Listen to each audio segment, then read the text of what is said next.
Hello, I'm Dr. Stanton Thomas, Chief Curator at the Museum of Fine Arts here in St. Petersburg, Florida, and I'm with my esteemed colleague and co-curator, Jason Wyatt. Hi, nice to see you.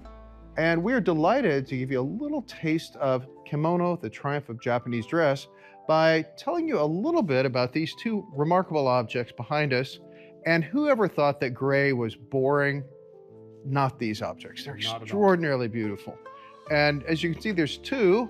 It's pretty much the same color as silk, but one of them is much more elaborately decorated. And Jason, why don't you tell us about that? The one at the top is a Uchikake for a younger woman. She is looking for a husband. She's advertising really who she is. And if you look closely at this piece, you'll see she has a set of books on the table and a set of art supplies up here. So she's letting any possible suitors know that she is both literate and artistic, something that wasn't too common at that point in time. This is an uchikake for a younger woman. An uchikake is an outer kimono. It would have been worn over other layers of clothing. And I think you can see that it very clearly is ornamented very heavily and beautifully with embroidery. So this was a very wealthy young woman who was probably also looking for a very wealthy husband. Yes. Right in front of it is another garment. This would have been worn by an older woman, a married woman certainly, because it has much shorter sleeves. Photosores up there have long fluttering sleeves. This is a much shorter sleeve that was appropriate for a matron. And you'll notice also that all the decoration is below and along the hem.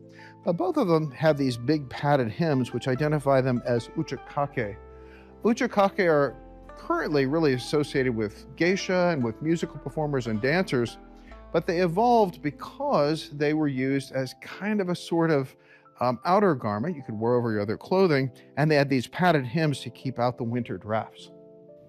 And another interesting aspect of this piece are the crests on the back. There's going to be two associated crests on the front, which really denotes that this is an extremely formal piece for a woman to wear and would only be worn at very special occasions.